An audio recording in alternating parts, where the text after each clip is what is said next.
এই ভিডিওটা আমার ফেসবুক ইয়ংস্টারদের জন্য যারা অনেক বেশি লাইক কমেন্ট শেয়ার নিয়ে চিন্তিত এবং আজকের ডেটে যদি আপনি অ্যাপ বা ওয়েবসাইটের সাহায্য নিয়ে কিছু করতে চান সেক্ষেত্রে ফেসবুকে অনেক রকম প্রবলেম ক্রিয়েট হতে পারে, সেটা আমরা সবাই জানি।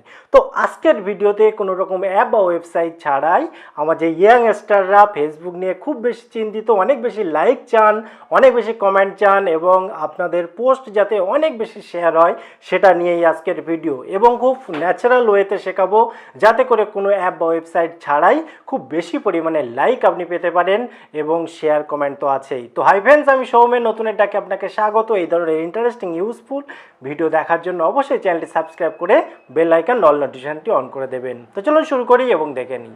তো দেখুন, আমরা যখন ফেসবুক ওপেন করে আমরা যে পোস্টগুলো করি সেটা আমাদের প্রোফাইলের এখানে এসে আমরা দেখতে পাই। এখান থেকে আমাদের পোস্টগুলো হচ্ছে। এবার প্রথমেই আপনি আমার কাছে প্রশ্ন ছুড়ে দিতে পারেন যে দাদা, আপনি তো ফেসবুকে লাইক কী করে বাড়াতে হয় সেটা দেখাচ্ছেন, কিন্তু আপনার পোস্টের এই হাল কেন? এত কম লাইক কেন? এত কমেন্ট কম কেন? তার কারণ আমি বলি, আমি যেহেতু ইউটিউব নিয়েই বেশি চর্চা করি, ফেসবুকে সময় দিই না। তো আপনি যদি চান যে আপনার ফেসবুকে লাইক কী করে বাড়বে সেটা আপনাকে পরামর্শ দিচ্ছি, আপনি সেইটা যদি মেনটেন করতে পারেন 100% কাজ হবে। দেখুন, এখানে যখন এটা আমি উদাহরণ হিসেবে দিচ্ছি, এই যে লাইক করেছেন যারা, এখানে যখন আমি ক্লিক করব বা আপনি যখন ক্লিক করবেন তখন দেখবেন এখানে অনেক লাইকের অপশান রয়েছে। আমি আবারও বলছি, এটা কিন্তু উদাহরণ হিসেবে দিচ্ছি। এবং এই লিস্ট যখন দেখবেন তখন আপনি ক্লিয়ার হয়ে যাবেন এরা কিন্তু ম্যাক্সিমাম আপনার পরিচিত, হয় আপনার স্কুল ফ্রেন্ড, তা না হলে আপনার পাড়া প্রতিবেশী বা এলাকার মানুষ যারা আপনাকে চেনে ভালোভাবে। এবং শুধু তাই নয়, যারা কমেন্ট করেছে তারাও দেখবেন হয় আপনার কাজের জায়গার মানুষ, তা নাহলে আপনাকে খুব চেনে, বা আপনি যদি কোনো কিছুর সাথে যুক্ত থাকেন তাদের সাথে যুক্ত। অর্থাৎ এক কথায় আপনাকে খুঁজতে হবে অ্যাক্টিভ ফ্রেন্ড। অর্থাৎ বেশি পরিমাণে লাইক কমেন্ট শেয়ার পাওয়ার জন্য আপনাকে কিন্তু পেতে হবে অ্যাক্টিভ ফ্রেন্ড। এবার প্রশ্ন হচ্ছে, অ্যাক্টিভ ফ্রেন্ড কোথা থেকে পাবো? তার উপায় কিন্তু খুব ইজি আছে। দেখুন, এখানে একটা সার্চ অপশান রয়েছে। এই সার্চ অপশানে যখন আপনি সার্চ করবেন তার মাধ্যমেই পাবেন আপনি অ্যাক্টিভ ফ্রেন্ড। ধরুন, একটা উদাহরণ হিসেবে বলছি, কোনো একটা নাম দিয়ে বা কোনো একটা অক্ষর দিয়ে আমি বলে দিচ্ছি, বাকিটা আপনি বুঝে যাবেন। ধরুন, এ দিয়ে আমি সার্চ করলাম একটা উদাহরণ হিসেবে, বা আপনি কোনো নাম দিয়ে সার্চ করতে পারেন। আমি কোনো পার্টিকুলার কোনো ABCD বলছি না, উদাহরণ হিসেবে বলছি। এবারে যখন এখানে লিখলেন অর্থাৎ সার্চটা করলেন, তারপরে দেখুন এখানে নিচে অনেক অপশান পেয়ে যাবেন, তার মধ্যে থেকে পিপল অপশানের উপরে ক্লিক করে দেবেন। ক্লিক করার পর এখানে দেখবেন একটা অপশান রয়েছে, এর উপরটা কিন্তু আসল। এখানে ক্লিক করার পর দেখুন এখানে অপশান রয়েছে city, education, work, friend of friends. এবারে সিটি লিখে যদি আপনি সার্চ করেন, যে সিটি লিখে আপনি সার্চ করবেন সেই সিটিতে যারা বাস করে তাদের সমস্ত ডিটেলস এখানে চোখে পড়বে, অর্থাৎ সেই সিটির মধ্যে যাদের বাড়ি।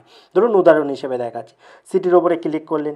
সিটির ওপরে ক্লিক করলে আপনার কাছাকাছি যে সিটিগুলো আছে সেগুলো শো করবে, কিংবা আপনি প্রয়োজনে ফাইন্ড করতে পারেন অর্থাৎ সার্চ করতে পারেন।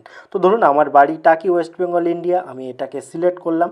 সিলেক্ট করার পর এখানে দেখুন যে নামগুলো আসলো, এখানে দেখুন আমি কিন্তু, আপনি হয়তো বুঝতে পারছেন না, কিন্তু আমি এদেরকে সবাইকে চিনি। এবং দেখুন অনেকেই কিন্তু আমার বন্ধুও আছে, ফ্রেন্ড লিস্টে দেখতে পাচ্ছেন বন্ধুও আছে।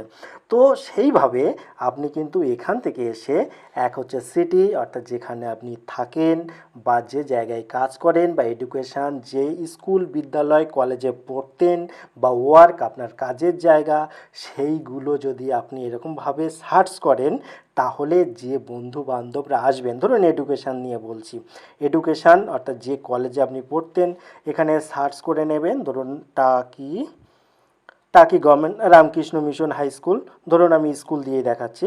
তো এখানে যখন আসলাম তখন আমি স্কুলে যখন পড়তাম তখন আমার স্কুলে যারা যারা পড়তো তাদের লিস্ট কিন্তু এখানে চলে আসবে। এবারে তারা তো আমার পরিচিত, আমাকে চেনে জানে, সবাই যে চিনতে পারবে তা কিন্তু নয়, কিন্তু আপনি তো দেখলে বুঝতে পারবেন। তো তাদেরকে যদি আপনি অ্যাড করেন, যে কোনো পোস্ট আপনি করুন না কেন, ম্যাক্সিমাম পোস্টে কিন্তু লাইক পাওয়ার চান্স থাকবে, কমেন্ট পাওয়ার চান্স থাকবে, ভালো পোস্ট হলে শেয়ার পাওয়ার চান্স থাকবে। আজকের ভিডিওর মূল বিষয় এটা বোঝানোর ছিল। তাছাড়াও অনেকে আছে কি যে ফেসবুক নিয়ে বিশাল ঘাটাঘাটি করে, অনেক যারা ফেসবুক কিং বা এই জাতীয় নামে পরিচিত, তাদের আর প্রোফাইলে গিয়ে যারা অ্যাক্টিভ ফ্রেন্ড রয়েছে তাদেরকে আপনি সিলেক্ট করতে পারেন বন্ধু হিসাবে। তবে আমি এ পরামর্শ দিই না, কারণ তারা অচেনা ব্যক্তি, অনেক রকম সমস্যা আপনার অ্যাকাউন্টে হতে পারে বা আপনি হয়তো আর নিজেকে অ্যাডজাস্টমেন্ট নাও করতে পারেন। সবথেকে ভালো উপায় আপনার পরিচিত এবং অ্যাক্টিভ মানুষ যারা, তাদেরকে আপনি ফ্রেন্ড রিকোয়েস্ট পাঠান বা তাদের সাথে বন্ধুত্ব করুন, তাহলে কিন্তু আপনার লাইক কমেন্ট শেয়ারের কোনো অভাব হবে না। ভিডিওটি কেমন লাগলো অবশ্যই কমেন্ট করে জানাবেন। আবার দেখা হবে পরবর্তী ভিডিওতে। ততক্ষণ ভালো থাকুন, সুস্থ থাকুন, বাই বাই।